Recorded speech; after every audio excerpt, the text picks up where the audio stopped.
더라. 아멘. 자, 이제 누가복음은 마태, 마가, 누가, 요한 사복음서 중에서 사실은 장수로는 이제 마태복음이 28장으로 제일 많지만 길이로는 누가복음이 제일 길어요. 왜냐하면 누가복음이 독특하게 가지고 있는 기록들이 있습니다.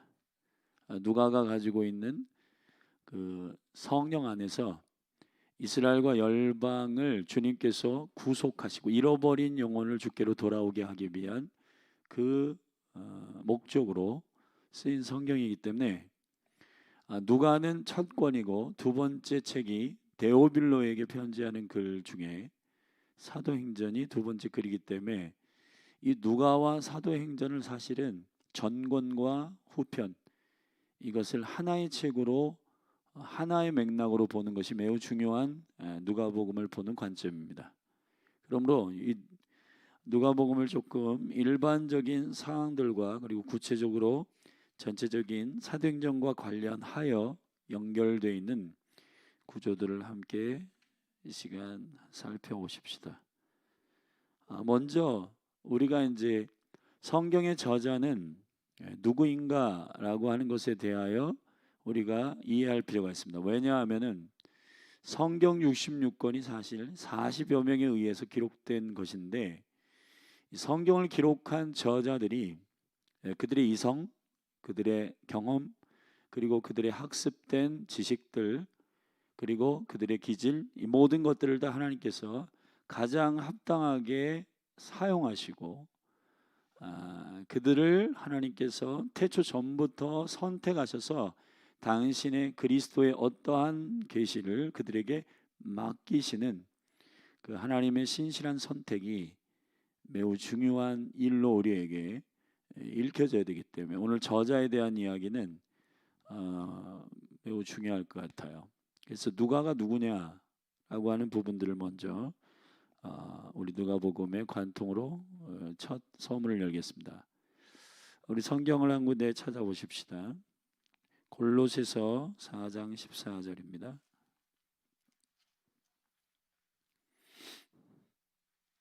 골로새서 4장 14절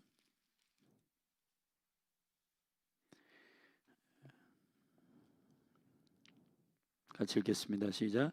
사랑을 받는 의원 누가와 또 데마가 너희에게 문안하느니라. 그렇습니다. 여기 누가에 대한 기록은 그렇게 많지 않아요. 본인 자신에 대한 이것이 이제 바울이 기록한 가장 최측근의 바울의 주치였던 누가에 대한 설명인데 여기와 디모데후서 4장 11절에 보면 누가는 바울에게 딱 붙어 있어서 끝까지 남아 있었다.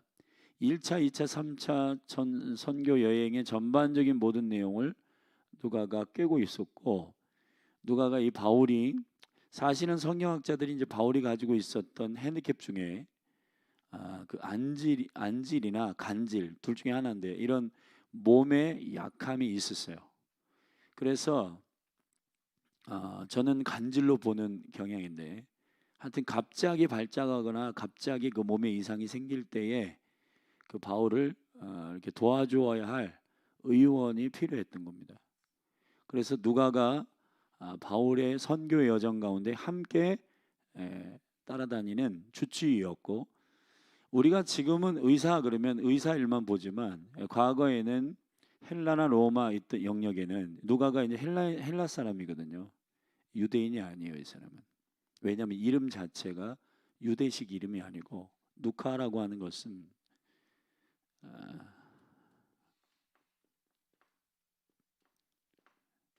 누가라고 하는 말은 빛나다 이런 말입니다. 빛나다. 총명이에요. 분별력을 의미하는 것인데 이제 누가가 이런 이름의 뜻을 가지고 있는 의사인데 사실은 누가는 의사인 동시에 역사가였고 그리고 시대를 이렇게 잘 읽는 매우 중요한 통찰력을 누가가 이름처럼 갖고 있었어요. 총명이에요. 사실은 지금이 이제 초막절 시즌인데 지난 금요일에 이제 초막절이 시작됐고 이게 7일 동안 진행되고 내일까지, 그리고 제 8요일은 성회로 모이는 쉐미니 아체릿인데요. 이 초막절에는 7일 동안 기뻐하며 주님께서 특별히 풀어주는 두 가지의 영성이 있습니다. 하나는 비나임이에요. 비나. 이 비나라고 하는 말은 분별이에요. 분별. 분별력. 두 번째는 헤세드. 하나님의 은총이 특별히 이 초막절에 이 7일 동안의 시간 가운데 부어지는 매우 중요한 코드인데 지금이에요. 지금 하나님께서 이제 그 누가복음을 이 시즌 가운데 우리에게 함께 나누게 하신 것은 굉장히 중요한 하나님의 카이로스 타임이라고 믿습니다. 자, 누가가 의사인 동시에 역사가 있는데, 그래서 누가복음에는 제가 여러분에게 이제 그 관통 그 방에다가 몇 가지를 이제 족보의 비교와 그리고 한 가지는 누가복음에만 나타나는 내용을 쭉 여러분에게 거기다가 올렸는데, 거기 보면 모든 기록들이 굉장히 디테일하고 또 의사이면서 그리고 세밀하게 이걸 기록하는 면면이 누가복음에는 상세하게 나와 있습니다. 그렇기 때문에 여러분이 이 부분들을 잘 누가복음에만 나오는 내용들을 한번 여러분들이 집중해서 읽어보시는 것이 도움이 많이 될 것이에요. 자, 오늘 제가 여러분과 함께 읽었던 누가복음에 그러면은 저자는 누가였고 왜 기록했는가, 누가를 왜 기록했는가의 목적을 우리가 알 필요가 있겠죠. 1장 1절부터 한번 보겠습니다.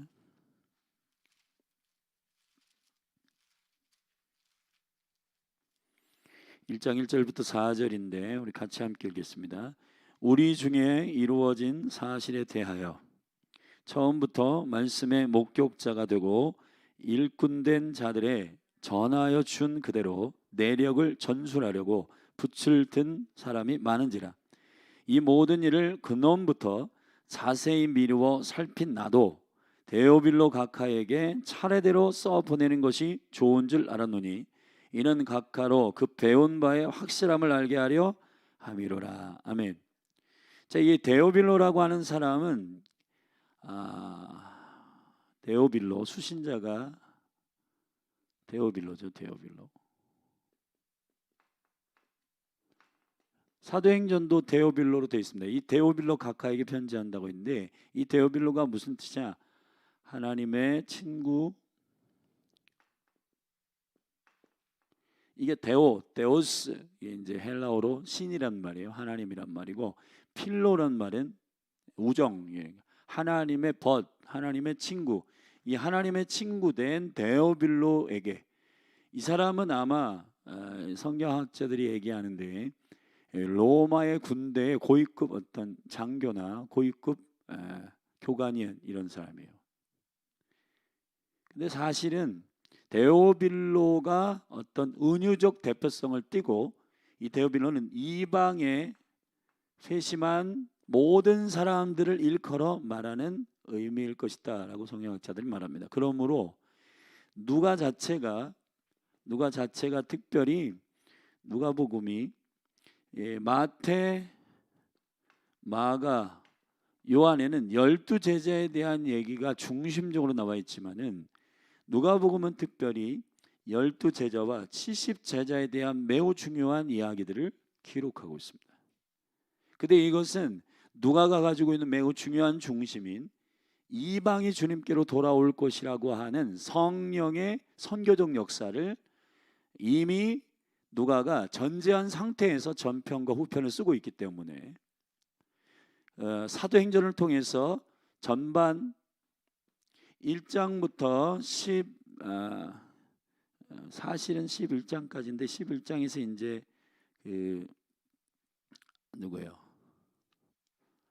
이방의 첫 고넬료 가정이 준비돼 가지고 이제 회심하는 그런 일들인데 후반에 바울, 전반에 베드로, 그러니까 이스라엘 유대 이스라엘과 열방. 이 유대의 사도였고 베드로는, 바울은 열방의 사도였잖아요. 그러니까 이스라엘을 대표하는, 이스라엘에게 복음을 증거하는 12제자와 이방에게 복음을 증거하는 70제자가 사도행전에 가서는, 사도행전 1장에서 이 12 중에 한 사람이 나고되는데, 그게 누구냐면 가룟 유다입니다.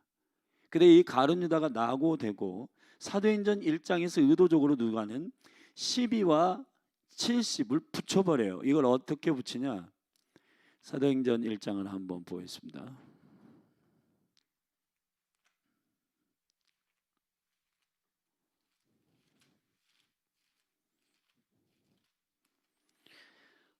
베드로가 이제 열흘 동안 오순절을 기다리면서 열흘 동안 14절에 보면 예수의 모친 마리아와 예수의 아우들로 더불어 마음을 같이 저녁 기도에 힘썼는데, 그 모인 수가 120명이었고 거기서 갑자기 베드로가 그 형제 가운데 일어나서 뭔가 성령의 깨달음을 가지고, 감동을 가지고 말하기를, 16절에 형제들아, 성령이 다윗의 입을 의탁하사 예수 잡는 자들을 지로한 유다를 가리켜 미리 말씀하신 성경이 응하였다. 그러니까 유다는 이미 하나님의 약속 가운데 하나님을, 예수 그리스도를 배반하는 자로 예언되어 있는 거예요.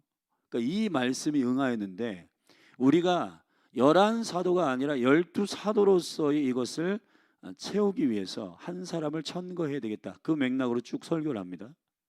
그럴 때 거기에 천거된 두 사람이 나와요. 22절을 함께 읽겠습니다. 시작. 항상 우리와 함께 다니던, 이렇게 되어 있어요. 자, 예수 그리스도가, 우리가 보통 12제자만 데리고 다닌 줄 알지만 아니고요. 성경을 자세히 읽어보면 12제자와 70제자의 무리가 있었고, 그리고 여인들이 있었단 말이에요. 여인들, 수종을 드는 여인들. 예를 들어서 베드로의 장모, 열병에서 나음을 얻은 그 여인이 끝까지 쫓아다니며 수종 들었다. 그리고 예수님의 어머니 마리아, 그리고 그의 이모, 이런 여인들이 되게 많았어요. 그리고 중간중간에 귀신 들린 막달라 마리아, 이런 여인들이 합류하면서 세 부류가 있었어요. 12제자와 70제자와 여인들이요. 그러니까 한 번 예수님이 움직이려면 엄청 많은 인원이 함께 움직였겠죠. 아멘.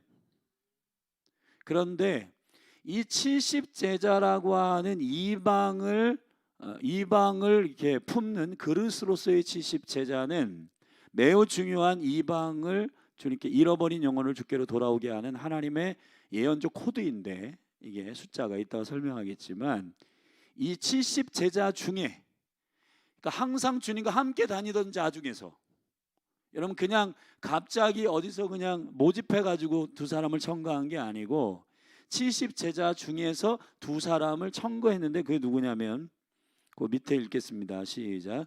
저희가 두 사람을 청거하니 하나는 바사바라고도 하고 별명은 유스도라고 하는 요셉이요. 자, 바사바라고 하는 사람이 있어요. 바사바. 이 바사바고 이 별명은 유스도다. 유스도라고 하는 말은, 이 바사바라고 하는 말, 유스도라는 말은 이 정의와 뭐 이런 뜻이에요. 그런데 그 이름이 뭐예요? 요셉이다. 그렇죠? 유스도라고 하는 누구? 요셉. 그리고 한 사람은 누구죠? 마띠아.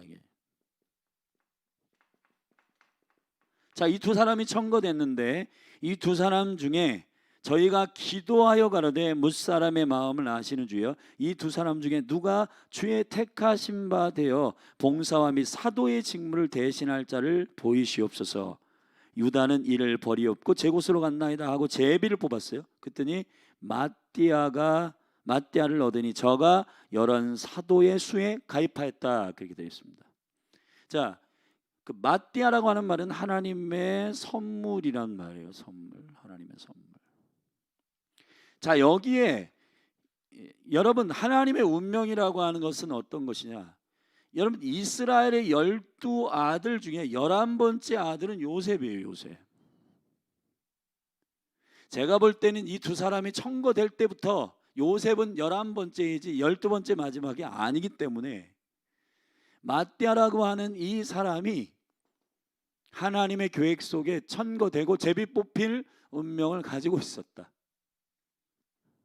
이해되세요? 주님은 너무 정확하십니다. 12 아들과 12 제자와 70 제자의 이 이야기들은 매우 중요한 이야기고, 특별히 누가복음에서 누가복음 23장에 엠마오로 내려가는 두 제자에 대한 얘기가 나오는데, 거기 보면 보통 모든 복음서 안에는 12 제자가 두려워서 마가의 다락방에 숨어 있었다 그래요. 그러나 누가가 특별히 제자들 가운데 70 제자에 실망하여 엠마오로 내려가는 특별히 대표적인 두 제자를 다시 회복시키는 이 사건이 오히려 12 제자를 회복시키는 그거보다 먼저 있었던 사건이라고 기록하고 있습니다. 누가의 눈에는 여기 지금 마태, 마가, 요한이 가지고 있는 그런 12 사도에 집중한 이 사역을 뛰어넘어서 성령께서 이방을 잃어버린 영혼을 주께로 돌아오게 하기 위한 사도의 행전을 전제로 한, 아멘. 그 누가의 계획은 누가에게 하나님 부어주시는 계시는 뭐냐, 12 제자와 70 제자에 대한 염두인데, 이것은 특별히 누가복음 9장 있다가 살펴보겠지만 제자도의 얘기를 할 때 이 마태, 마가는 12 제자에 대한 얘기만 한단 말이에요. 그러나 누가는 9장에서 12 제자, 10장에서 70 제자를 파송하는 이야기를 의도적으로 쓰고 있고, 그리고 12 제자만 두려워서 마가의 다락방에 있었던 게 아니라 엠마오라는 말은 미지근한 이런 말이에요. 자, 자기 고향으로 내려가고 있는 바로 이 엠마오로 내려가는 두 제자를 예수님께서 부활하셔서 먼저 12 제자보다 만나셨다라고 기록하고 있단 말이에요. 그래서 그 12 제자들이 이 70 제자 중에 한번 보겠습니다. 한번 살펴보십시다. 이게 여러분에게 좀 읽혀지는 것이 누가복음과 사도행전을 읽는 매우 중요한 키이기 때문에 그렇습니다. 누가복음 24장이네요. 24장 13절에 보면 그날에 저희 중 둘이 예루살렘에서 25일이 되는 엠마오라 하는 촌으로 가면서 이 모든 된 일을 서로 이야기하더라. 저희가 서로 이야기하며 무난할 때에 예수께서 가까이 이르러 저희와 동행하시나 저희 눈이 가리워져서 그인 줄 알아보지 못하였더라. 그 중에서 18절에 그 한 사람의 이름은 글로바라 밝히고 있습니다. 글로바가 예수 그리스도의 숙부예요. 예수 그리스도의 이모의 남편이었단 말이에요. 그러니까 70 제자 중에 글로바라고 하는 사람도 있었고, 한 사람의 이름은 여기 밝히고 있지 않지만, 자, 이 사람들이 회복됨으로 말미암아 저희 눈이 밝아져 31절에 그인 줄 알아보더니 예수는 저희에게 보이지 아니하신 자 저희가 서로 말하되 길에서 우리에게 말씀하시고 우리에게 성경을 풀어주실 때 우리 속에서 마음이 뜨겁지 아니하냐 하고 그 시로 일어나 예루살렘에 돌아가 보니 11 사도와 미크와 함께한 자들이 모여 있어 말하기를, 그랬죠. 아멘. 자, 여러분, 이 70 제자 중에 한 사람의 이름은 모르지만은 한 사람은, 근데 저는 그냥 조심스럽게 그냥 생각해 보는 건데, 여기에 이 마띠아가 아니었는가라고 하는 생각이 드는 거죠. 그냥 제 추측입니다. 이건 지금 누가가 구체적으로 이 사람의 이름을 밝히지 않고 나중에 사도행전 1장에서, 왜냐하면 여기서 이름을 밝히게 되면은 구체적으로 뭔가 유력하고 제비를 뽑는 행위 자체가, 이해되세요? 제비를 뽑는 행위 자체가 그 사람이어야 한다라고 하는 어떠한 의도를 갖고 있고, 이 초대교회 안에서 이걸 기도해 가지고 뽑는 그런 과정들이 주님이 선택하셨다라고 하는 과정이라고 인정할 수 없는 과정이기 때문에, 제가 볼 때는, 제가 그냥 생각하는 거, 성경이 기록되어 있지 않아요. 이해되시죠? 누가는 일단 여기 엠마오로 내려가는 70 제자 중에 두 사람의 그 실족함, 근데 이 두 사람을 회복시켜서 한 사람은 이름을 밝혀요.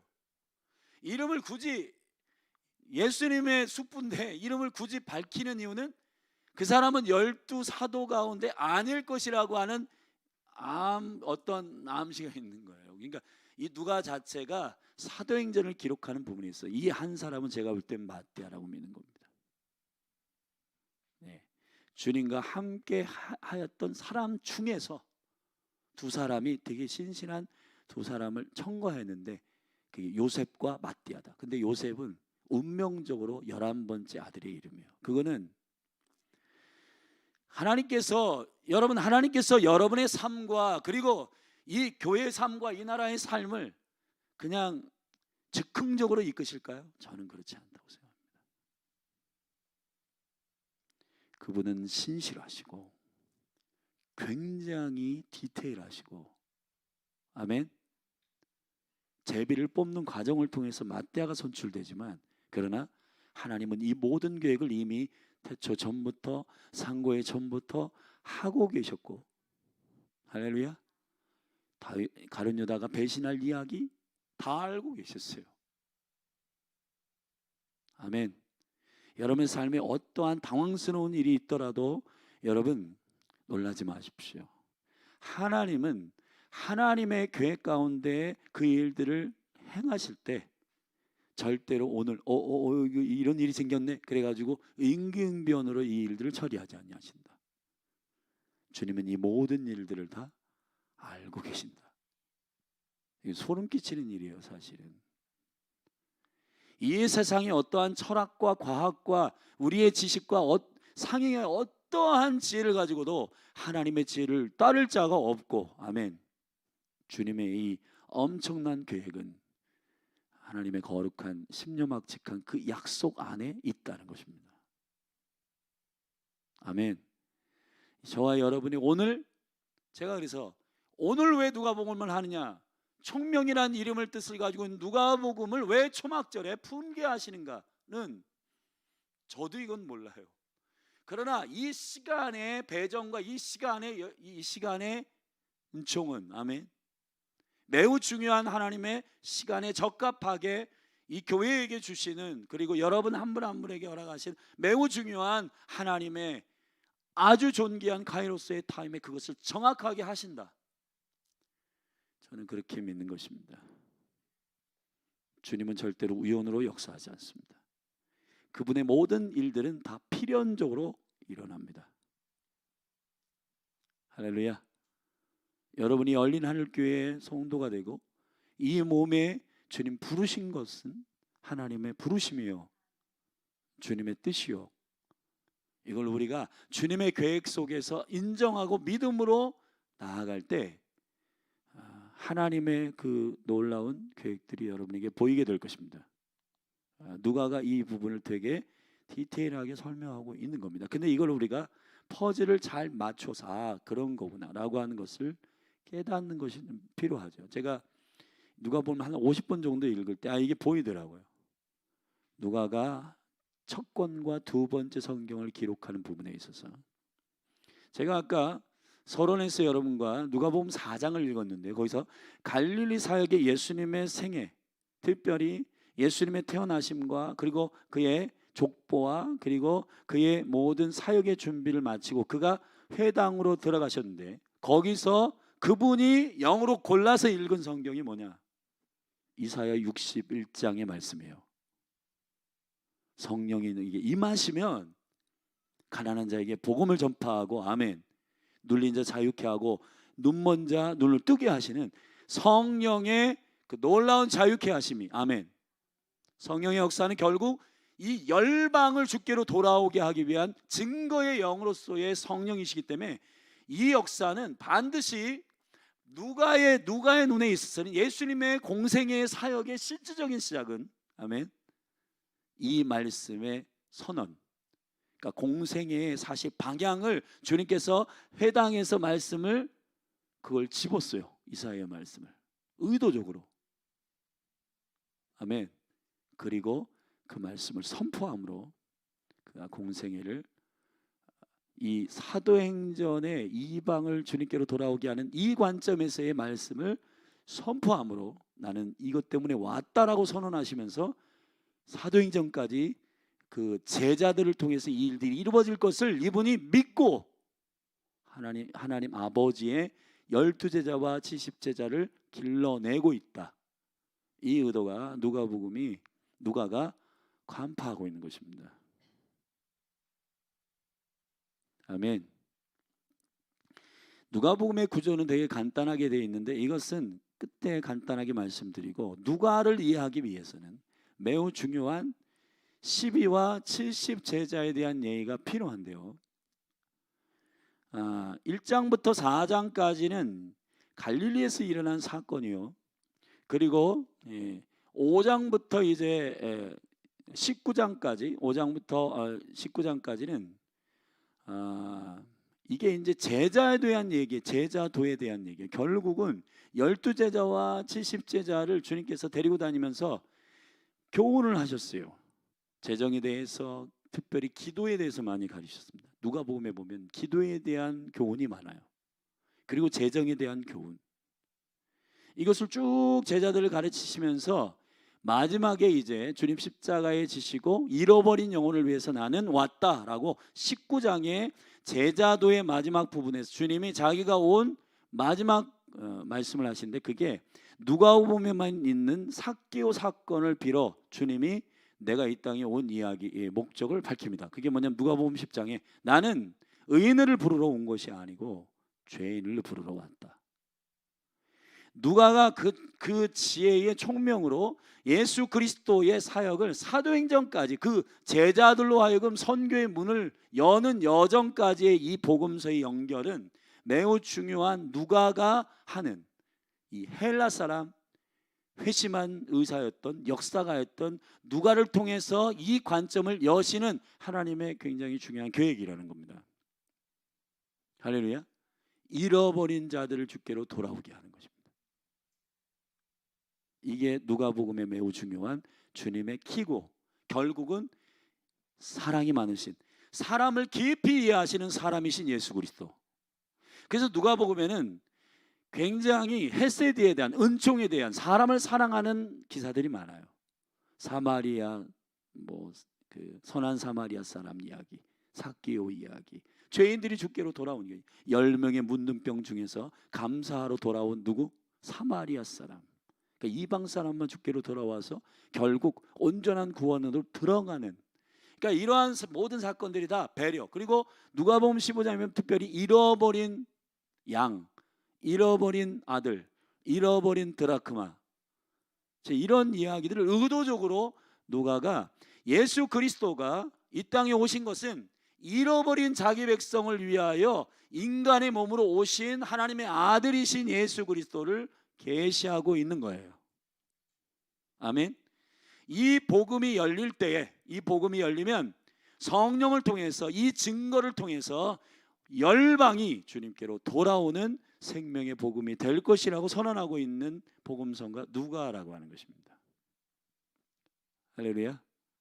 자, 거기서 특별히 누가가 12제자와 70제자에 대한 얘기를 했다 하는데, 우리 한번 누가복음 9장을 한번 보십시다.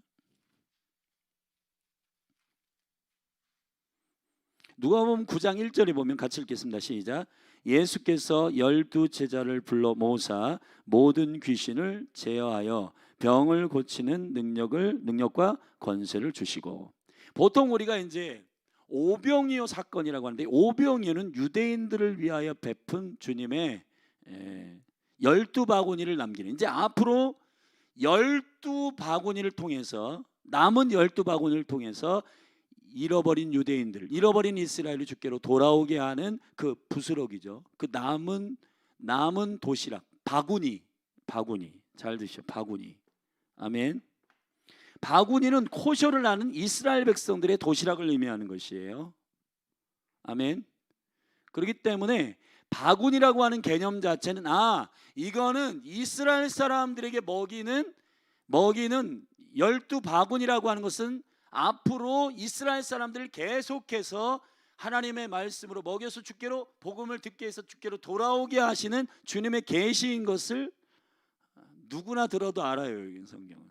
우리는 단지 그냥 5,000명 먹였어요, 여기에 관심이 있어서 그렇지, 사실은 주님이 내가 떡에 관한 이야기를 하는 게 아니고 몇 바구니를 남겼는지에 대해서 너희가 왜 알지 못하느냐라고 주님이 제자들을 책망하셨죠.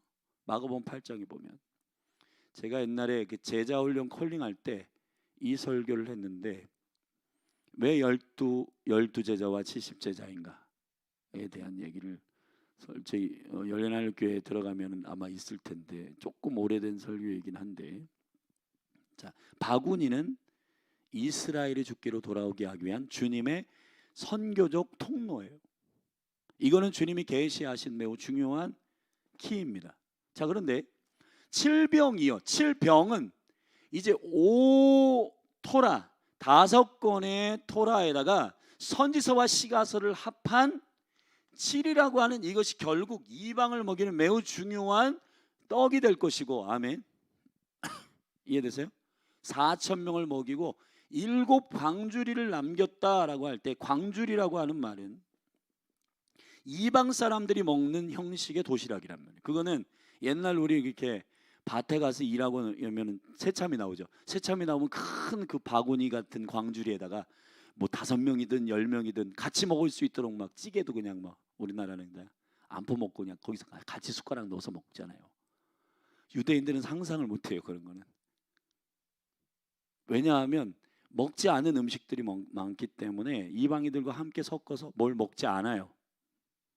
근데 이방인들은 그냥 같이 모여서 먹어요. 그러니까 10바구니가 하나의 광주리예요. 그러면 70바구니가 되는 것이기 때문에 결국은 이 칠병이어의 사건, 4,000명을 먹이는 이 사건 자체는 이방을 잃어버린 영혼들을 주께로 돌아오게, 저와 여러분이죠. 아멘. 그 구원하시는 하나님의 계획이 기록되어 있다는 것입니다. 12바구니와 7 광주리는 바구니로 계산하면 70바구니니까 결국 주님께서 이걸 의도적으로 9장에서 12제자에 대한 얘기를 하시고 10장으로 넘어가서 10장 1절을 보면, 누가복음 10장 1절을 보면 우리 같이 읽겠습니다. 시작. 이후에 주께서 달리 70인을 세우사 친히 가시려는 각종 각처로 둘씩 앞서 보내셨다. 자, 여기 누가복음에만 나오는 70제자를 특별히 훈련시키는 이 내용은 누가만 적고 있는 매우 중요한 독특한 내용이기 때문에 누가가 어떠한 하나님의 계시, 다시 말하면 그가 앞으로 향후 이스라엘과 열방을 주께로 돌아오게 하기 위한 매우 중요한 선교적 성령행전으로서의 1권 그리고 2권 사도행전을 기록할 누가를 통해서 하나님 말씀하시는 매우 중요한 이방 선교를 위한 온전한 하나님의 나라의 완성이 선포되고 있는 겁니다. 아멘. 네. 자, 이 부분을 조금 더 구체적으로 좀 설명하고 구절 말씀드리겠습니다. 여러분, 성경 전체는 한 권으로 되어 있는 것이고 주님께서 갑자기 신약에 와서 그분의 선교의 계획을 세우셔가지고 12제자와 70제자를 세우신 것이 아니다. 이스라엘이라고 하는 언약적 공동체, 민족과 그 나라, 언약의 생명의 씨앗된 공동체를 시작하는 사람이 아브라함인데, 이 아브라함으로부터 약속을 시작할 때부터 주님은 이 이야기들을 이미 심장에 갖고 계셨어요. 우리 한번 살펴보십시다.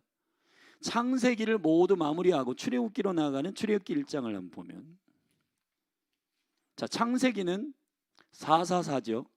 4개의 족장, 그죠? 4명의 족장에 의해서 하나님의 거룩한 그 약속들이 형성되고 그 약속의 씨앗이 이스라엘이 되어서 이스라엘이 열방의 제사장 나라로 잉태되는 성경을 창세기라고 해요. 아멘. 그래서 50장 그 후반부에는 4분의 1 정도를 요셉의 이야기로 쭉 적고 있는데, 요셉은 어디로 가냐? 세상의 한복판인 애굽으로 그가 들어가서 여기에 있는 가족들 모두를 애굽으로 초청하게 되는데, 그 요약이 출애굽기 1장에 나와 있는데요. 한번 보십시다. 출애굽기 1장 같이 읽겠습니다. 그 5절 말씀 읽겠습니다. 시작. 이미 애굽에 있는 요셉까지 야곱의 혈속이 모두 70이었더라. 아멘. 그리고 여기에 지금 1절부터 기록하고 있는 이스라엘의 아들들의 이름은 이러하다. 12명이죠. 자, 12명의 아들과 이 가족들은 몇 명? 70명이었다. 이렇게 말하고 있습니다. 자, 12아들과 70가족이 애굽으로 들어간다. 그리고 250만이 300만이 나온다. 자, 이것이 주님께서 이스라엘, 선택된 이스라엘을 통해서 보여주시는 구속의 모멘텀이에요. 이게 구속의 매우 중요한 씨앗된 계시. 이런 형식은 계속 반복적으로 역사가 지나가더라도 이러한 형식의 영적인 코드로 주님은 이스라엘과 열방을 주께로 돌아오게 하기 위한 생명의 구속 사역을 계속 그분은 하실 것이다 라는 그 계시가 처음부터 끝까지 그분은 동일하십니다. 아멘. 출애굽기 15장으로 가서, 자, 애굽에서 나와서 전혀 다른 시스템 안에서 질병이 없는 여호와 라파의 주의 이름을 선포할 때 거기 보면, 자, 여러분, 단지 육체가 치유되는 것은 육체가 치유되는 것을 의미하는 게 아니라 시스템을 바꿔. 그러니까 너희가 애굽에서 있었던 율법을 지키지 않을 때, 거기에서 세상 법을 지키지 않고 여호와의 약속의 말씀을 지킬 때 애굽에서 있었던 어떤 질병도 너희에게 임하지 않는다. 이것이 여호와 라파의 핵심이에요. 아멘. 근데 우리는 자꾸 시스템은 안 바꾸고 이거 몸만 고쳐달라고 하면 몸은 고쳐질지 모르지만 본질은 안 고쳐지기 때문에 또 찾아와요. 아멘. 그러니까 세상의 나라의 시스템을 잘라내고 하나님의 킹덤의 시스템, 율법과 법으로 들어가서 있어야 하나님의 은총과 치유와 회복이 있다. 그 여호와 라파라 한단 말이에요. 그 시스템이 바뀌는 점이 어디예요? 마라. 이것도 써야 되겠네. 마라는 머리가 두 개인 나라. 이게 맴이라고 하는 것이 이게 킹덤이란 말이고 진리란 말이거든요. 맴. 이게 마라의 마라의 쓴물이라. 그죠? 나오미가 자기가 철저히 베들레헴에 떠나가지고 모압 땅에 들어가가지고 철저히 남편 죽고 아들 죽고 돌아오면서 슬픔의 여인이다, 마라의 여인이다. 슬픔의 여자가 이 마라의 여자. 왜냐하면 주님만 신뢰하지 않고 자기의 여정을 임의대로 자기가 선택했기 때문에 그러한 여정으로 쭉 들어가 버리는 거예요. 여러분, 머리는 하나여야 합니다. 아멘. 머리는 오직 예수 그리스도 한 분이셔야 되는 거예요. 그 싸움이 사실은 신앙의 싸움이에요. 왜냐하면 결국은 모든 머리는 제거됩니다. 자, 초막절에 70명의 짐승, 70마리의 짐승의 머리를 자릅니다. 여러분, 마지막 땐 짐승의 머리가 잘라져요. 아멘. 그리스도 외의 모든 머리가 다 잘립니다. 그래서 지금 저와 여러분이 우리가 머리 된 것을 빨리 지금 회개해야지, 우리가 머리가 돼서 계속 있으면 여러분들도 심판의 대상이 될 뿐이에요. 주님은 이런 얘기 해도 되는지 모르지만 옛날에 이런 말이 얄짤없습니다. 은총을 통해서 저와 여러분이 알려주셨어요. 그러나 중요한 거는 지금 우리가 깨달지 못하면 멸망하는 짐승과 같아요. 아멘. 여러분, 존귀한 곳에 처해 있는데, 존귀한 곳에, 잠언서의 말씀에 존귀한 곳에 처해 있지만 깨닫지 못하면 뭐 하는 것 같다? 멸망하는 짐승, 베헤마. 자기 뜻대로 하는, 머리가 여전히 자기인. 우리 사무엘상 29장, 30장, 31장 지금 말씀 먹방 하는데 29장에 블레셋, 30장에 오늘 아말렉을 주님께서 진멸하시는 방식, 31장에 사울이 죽는데 결국 사울은 자기가 왕된 시스템이 결국은 목배임을 당해서 죽는다. 아멘. 목을 베요. 그래서 자기 칼을 맡은 자에 의해서 죽습니다. 자기가. 결국은 교회 안에 있는 사울들이 많은데, 결국은 블레셋, 이게 누가 보더라도 여러분 흑암이란 뜻의, 여러분 원수의 진영의 원수죠. 아말렉, 야금야금 원수의 이렇게 우는 사자처럼 낙오된 자들을 이렇게 노략질하는 아말렉 족속 이 원수의 진영들이 스피릿이 있어요. 그런데 중요한 거는 지금 가장 분별하기 쉽지 않은 대적이 누구냐? 사울이요. 사울은 이스라엘 안에 있어. 이스라엘 안에 있는데 하나님의 킹덤의 다윗처럼 하나님의 마음과 하나님을 왕으로 삼는 시스템으로 살질 않아요. 자기가 왕인 시스템으로 살아. 사울은 결국 죽습니다. 아멘. 베드로가 이런 말을 선포했어요. 마지막 때에 어디부터 심판하자? 교회예요. 베드로가 이렇게 말했습니다. 너희가 의인으로서 여기 지금 세상으로부터 지금 구원받은 이 사람들이 설 곳이 있기 위해서 너희들이 그것보다 수준이 높은 구원의 반열에 가야 되는데, 이 지금 세상이 와서 이 교회 가운데에서 의인이 겨우 구원을 받으면 어떻게 하겠느냐 이 말이에요. 의인이 겨우 구원을 받고 교회 안에 있는 사람들이 겨우 구원을 받으면 어떻게 하겠느냐, 그런 얘기를 해요. 여러분, 되게 중요한 말씀입니다. 빨리 주인을 바꾸셔야 됩니다. 아멘. 그날이 어떻게 해주시겠지? 그런 거 없어요. 하나님의 나라는 법의 나라예요. 법. 아멘. 에이, 목사님, 하나님은 은혜의 하나님이시잖아요. 제가 말씀드렸습니다. 복음이라고 하는 것은 법을 폐하는 것이 아니고, 내일 설교할 텐데, 법을 폐하는 게 아니라 법을 지킬 수 있는 생명을 주시는 게 복음이란 말이에요. 다시 말씀드립니다. 우리가 지금 너무너무 착각하는 게 뭐냐 하면은 하나님의 나라를 너무 오해해가지고, 하나님 나라는 은혜의 하나님이니까 이 지금 법을 지키지 않아도 주님 용납하신다, 그건 아니에요. 그거는 예수 그리스도가 왕으로 오시기 전에 은혜로 여러분들 용납해가지고 여러분에게 내가 나를 영접하면 너 이 법을 지킬 수 있는 성령이 너희 안에 들어가, 이게 복음이에요. 법을 폐하는 게 아니라 법을 지킬 수 있는 은혜를 주시는 것이 하나님의 은혜라. 자, 그러면 주님이 심판하실 때, 자, 여기는 법은 하나도 안 지키고 은혜만 기대하는 사람이 있어요. 이 사람은 지옥 갑니다. 지옥 갈 수밖에 없어요. 왜냐하면은 주님이 주신 생명은, 복음은 법을 무시하고 자기가 생각하는 방종과 은혜로 살아가는 그것이 킹덤이 아니기 때문에 주님은 이 영혼을 하나님 나라에 드릴 수가 없어요. 왜냐하면 법을 지키지 못하기 때문에. 율법을 얘기하는 게 아닙니다. 종교를 얘기하는 게 아니에요, 여러분. 로마서 8장에 육신으로는 할 수 없는 그것을 성령은 행하게 하시나니, 아멘.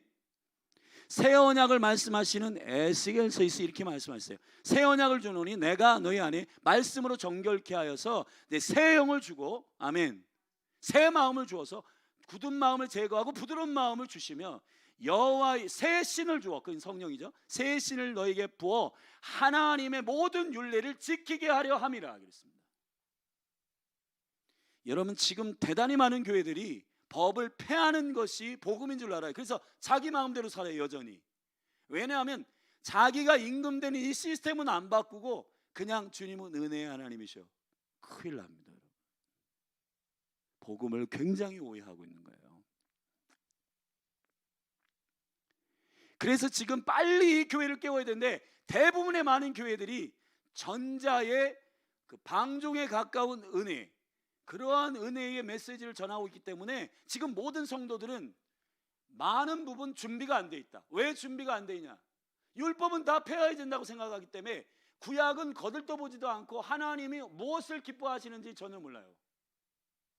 그러니까 옛날에 옛 구습에 거듭나기 전에 그때의 삶으로 그냥 살아요.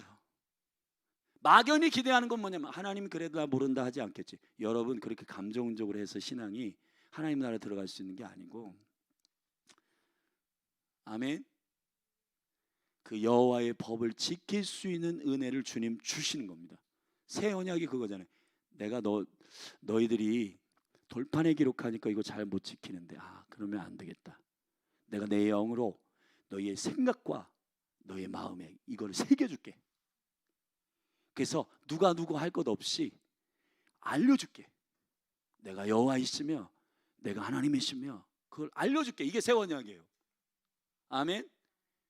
법을 지킬 수 있는 자원함, 법을 지킬 수 있는 기쁨을 주시는 것이 복음이지, 법을 폐하고 자기 마음대로 여전히 살아가는 게 복음이 아니다. 아멘이시죠? 근데 이게 이제 아무리 얘기해도 사실은 목회자들도 잘 이해를 못 하시더라고요. 이 부분에 대해서. 목사님 꼭 그런 율법과 토라와 이런 걸 뭐 해야 돼요? 그냥 주님은 은혜의 하나님이시니까 다 용납해 주지. 여러분, 우리 하나님은 그런 분이 아니십니다. 자기 자신도 법을 지키시는 분이세요. 아멘. 죄를 지으면 사망이다, 이거를 주님도 뒤집지 않아요. 아멘. 왜냐하면 죄를 지어서 사망 가운데 있기 때문에 이 사망 가운데 있는 저와 여러분을 건지기 위해서는 생명의 대가를 지불하기 위해서 그 아들을 보내신 거예요. 만약에 하나님께서 이것을 무슨 저기 부침개 뒤집듯이 이렇게 했다. 이건 조금 내가 바꿀게. 그러면서 바꾸고, 그러한 여러분 공의가 없는 왕이 아니십니다. 하나님께서는. 하나님 그분 자신이 말한 모든 말씀을 신실하게 지키세요. 할렐루야. 그래서 아들 예수 그리스도를 보내신 것입니다. 그냥 우리가 그냥 주님 뭐 다 용납해 주시겠지, 그런 게 아니에요. 여러분, 복음이라고 하는 것은 굉장히 살벌한 것입니다. 굉장히 디테일하고 굉장히 하나님의 사랑의 구체적인 입체적인 높이, 깊이, 길이, 넓이, 아멘, 그 온전한 풍성한 하나님의 입체적인 사랑이 부어져 있는 것이기 때문에 이걸 우리가 생각할 때 귀찮아, 몰라, 이 뭐 성경 누가 뭐 이런 거 몰라도 되잖아, 그냥 주님 영접하기만 하면 되잖아. 근데 중요한 거는 여러분에게 묻겠습니다. 여러분의 주인은 예수 그리스도로 바뀌었습니까? 이게 문제야. 이게 여러분, 성경이 진리가 우리로 하여금 계속해서 우리가 생명의 구원을 받은 자임을 보증하고 성경이 계속해서 구원에 이르는 지혜를 갖게 하는 것인데, 이거를 읽지 않고 우리 나름대로 추측해가지고 귀찮으니까 성경 읽기 싫어, 안 해. 그리고 주님은 다 은혜의 하나님이시니까 꼭 우리가 뭐 성경을 알아야 구원을 받아, 그런 건 아니지만, 그러나 우리가 어떠한 구원의 여정을 가고 있는지에 대한 매우 중요한 지혜가 여기 설명되어 있기 때문에 지금 우리가 잘못 믿고 있고 잘못 이해하고 있는 복음에 대한 명쾌한 해석이 여기 있기 때문에 이거를 여러분이 알지 않으면은 다 넘어집니다. 그러니까 빨리빨리 복음이 뭐고, 그리고 율법과 복음의 관계들에 대해서 정확하게 교회를 빨리 알려가지고 깨워야 되는데, 제가 대부분 이제 많은 성도들을 만나보는데 거진 전자로 이해하고 있어요. 이 은혜의 복음에 대해서. 이게 되게 심각합니다. 여러분, 복음이라고 하는 것은 그런 게 아닌데. 할렐루야. 시간이 많이 간데, 아무튼 그래서 하나님께서 12아들과 70 가족들, 그리고 여기 보면 27절에 우리 아까 누가 출애굽기 15장 27절, 머리가 두 개인 이것을 해결하고 십자가, 나무를 던졌어요. 의의 히브리어로 나무가지를 던졌더니 마라의 쓴물이 단물로 변했죠. 아멘. 거기서 여호와께서 당신의 이름을 계시하신 게 여호와 라파이다. 단지 우리가 육체의 질병을 고치는 게 여호와 라파가 아니고, 왕을 바꾸는 거, 국가를 바꾸는 거, 아멘, 영적인 주소를 바꾸는 것이 여호와 라파다. 여러분, 이걸 이해하시면 하나님 나라 사역이, 주님께서 고치시고 치유하시고 회복시키는 사역이 어떠한 마인드로 주님이 맹인을 고치시고 문둥병을 고치셨는지 그 믿음을 가지고 하면은 기적이 일어나는데, 우리가 단지 이 육체의 어려움과 이런 질병으로 접근하게 되면은 그런 킹덤의 역사와 믿음이 열리지 않는다는 거예요. 그러므로 이 여호와 라파의 이해가 중요하지만 오늘 주제가 아니니까 27절 함께 읽겠습니다. 시작. 그들이 엘림에 이르니 거기 물샘 12과 종려 70주가 있는지라. 거기서 그들이 그 물 곁에 장막을 치니라. 여기서도 의도적으로 12샘과 70 종려나무. 자, 샘은 시작하는, 터지는 의미예요. 스타트. 그래서 70은 마지막 때에 이제 이루어진, 종려나무는 예수님 다시 오실 때 흔드는 나무잖아요. 제가 말씀드렸습니다. 여러분, 유다의 며느리 누구요? 타마르, 종려나무라는 뜻, 종려나무. 할렐루야. 그렇기 때문에 처음과 나중 이스라엘과 열방이 주님께로 돌아오는 매우 중요한 매개로 샘과 종려나무를 두시고 이것에 대한 하나님의 구속의 역사를 여호와 라파 이름을 계시하신 바로 그 땅 엘림이라고 하는 그 땅에서 아멘 선언하고 있는 것입니다. 이게 단지 그냥 여기 뭐 12샘과 70 종려나무가 자랐다 그냥 자연적인 환경을 이야기하는 그러한 얘기가 아니고 주님이 계속해서 이 일들을 열어가실 것에 대한 주님의 구속의 계획에 대한 약속이에요. 할렐루야. 다니엘에게 왜 70일에 대한 얘기를 하셨는가? 아멘. 왜 70년 만에 고토로 이스라엘이 돌아오도록 하시는가? 왜 예수님은 12제자만 삼지 않고 70제자까지 훈련시키셨는가? 왜 누가는 12제자의 한 사람 누락된 가룟유다의 자리에 70제자 중에 마띠아를 붙였는가? 이것을 여러분 우리가 누가를 통해서 읽을 수가 있는 거예요. 그러므로 누가는 하나님께서 잃어버린 영혼들에 대하여 그 인자하심을 갖고 계신 여호와께서 그 아들을 이 땅에 사람의 아들로 보내시고 할렐루야 그 잃어버린 영혼을 주께로 돌아오게 하기 위한 매우 중요한 말씀을 누가복음을 기록하고 두 번째 책인 사도행전을 구체적으로 실제로 복음이 증거되는 여정을 누가를 통해서 기록하였다는 겁니다.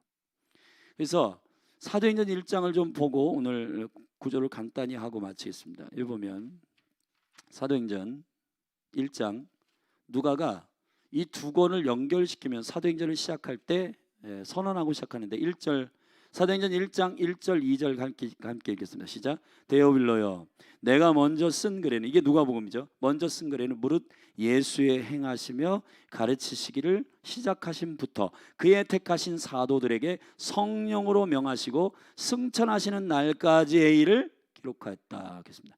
자, 전편 누가복음은 이 내용이죠. 누가가 스스로 이 내용을 기록했다 하니까 저자의 이야기 이게 기자죠, 기자. 이 말씀을 받아 적은 누가의 요약이 정확하겠죠, 그죠?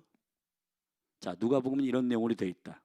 자, 누가복음의 구조는 간단합니다. 이것은 어떤 특별한 구조가 있는 게 아니라 1부부터 5부까지의 구조를 갖고 있는데, 자, 장소에 의해서 이것이 구별될 수 있는데 누가복음 1부는 누가복음의 서문입니다. 이게 1장 1절부터 4절이요. 왜 기록하였는가에 대해서 이거를 누구에게 주고 이것을 왜 기록했는지 명쾌하게 설명하고 시작을 해요. 다른 복음서는 그런 게 없어요. 그걸 설명하고 시작하지 않아요. 요한복음 같은 경우는 맨 마지막에 설명해요. 내가 이것을 왜 기록했는지에 대해서.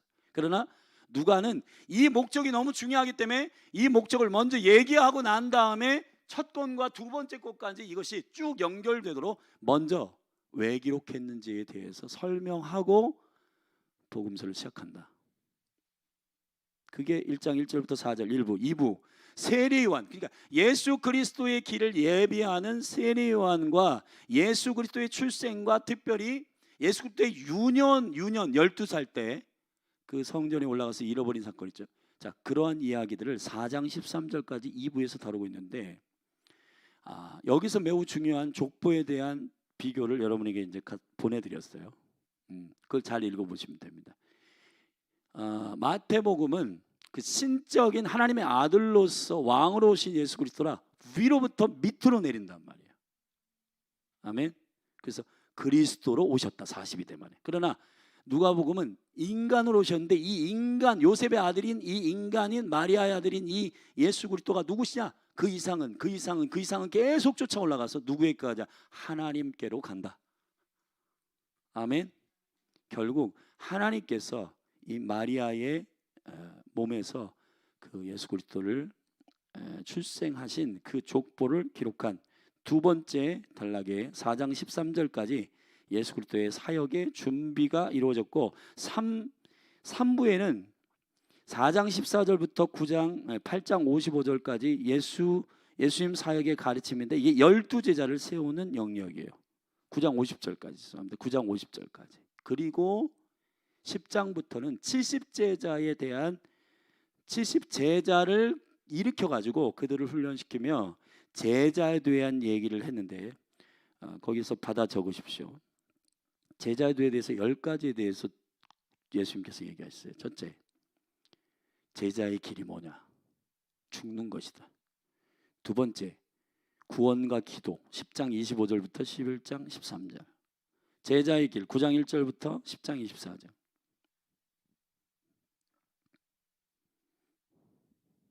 아, 10장 1절부터 10장 24절. 그 다음에 두 번째, 구원과 기도 10장 25절부터 11장 13절. 거기 보면은 기도에 대해서, 예수님의 기도에 대해서 가르치시고, 그 다음에 너희들이 가장 좋은 것을 구해라. 그게 뭐냐? 11장 13절에 결론을 내리기를 성령이다. 아멘. 누가는 특별히 성령을 강조하고 있는데, 이 성령이 왜 성령을 우리가 구해야 되냐면, 하나님의 계획을 이루는, 하나님의 모든 계획을 알고 하나님의 모든 계획을 증거하시는 성령이신데, 너희가 가장 좋은 것을 구해라. 그게 누구냐? 성령. 아멘. 기도에 있어서도 성령을 구하라고 누가는 가르치고 있고, 3번, 표적에 대한 가르침이 11장 14절부터 36절. 그리고 종교인들이 잘못되었음을 가르치는 티칭이 11장 37절부터 12장 12절까지. 종교에 대한 티칭이죠. 그리고 표적에 대한 티칭, 구원과 기도, 그리고 표적, 그리고 종교. 그 다음에 다섯 번째로 재물에 대하여 첫 번째 가르친 게 12장 13절부터 48절까지. 거기 보면 어리석은 부자에 대한 얘기가 나오죠. 재물. 그리고 여섯 번째, 그 12장 13절부터 48절의 같은 본문 안에서 심판에 대한 내용을 가르치신 거예요. 그 다음에 일곱 번째로 좁은 제자의 길 14장 1절부터 15장 32절까지. 그리고 16장 1절부터 31절까지 재물에 대해서 두 번째 티칭하십니다.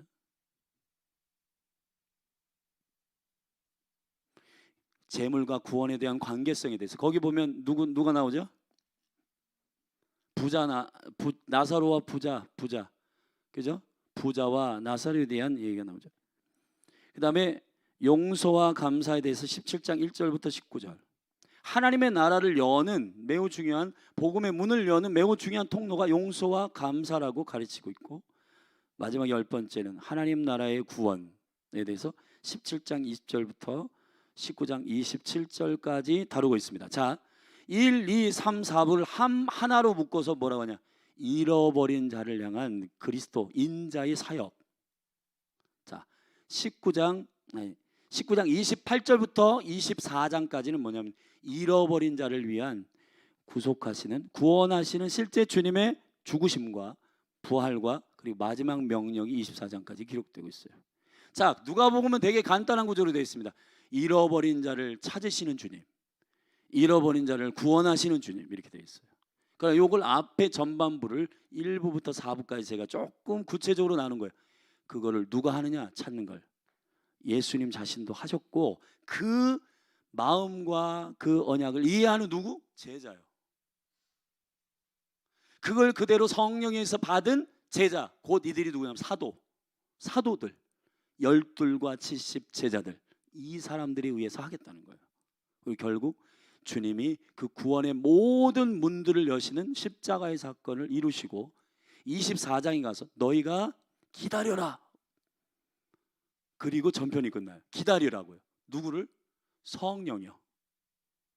왜냐하면 이 성령이 이 모든 예수 그리스도의 구속의 근본이신 십자가와 부활의 사건을 열방의 이방인을 구원하시기 위한 영광으로 그 모든 전편에 있는 성경을 다 설명할 수 있는, 증인들을 깨울 수 있는 매우 중요한 계시의 영이 누구냐면 성령이기 때문에 성령을 기다려야만이 제자가 사도가 되기 때문에 기다리라고 했어요.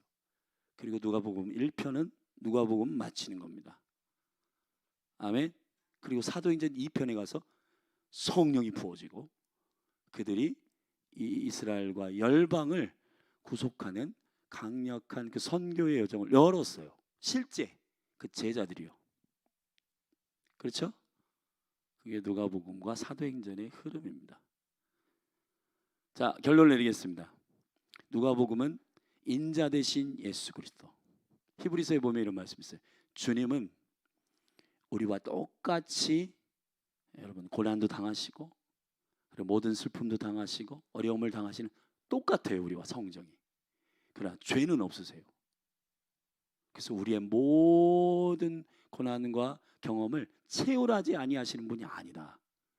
그분이 모르고 얘기하시는 분이 아니고 그분이 우리의 형편과 여러분을 모르는 분이 아니라 그분은 사람의 아들로 인자로 오셔서 우리의 모든 어려움과 고난을 알고 계신다. 그리고 그 인자의 구속함이 결국 선교의 문을 여는 영광이 된대. 그게 누가 여시냐? 성령이 여신다는 겁니다. 아멘. 사랑하신 여러분, 신앙생활 대충 하시면 안 됩니다. 제자로 서셔야 돼요. 제자.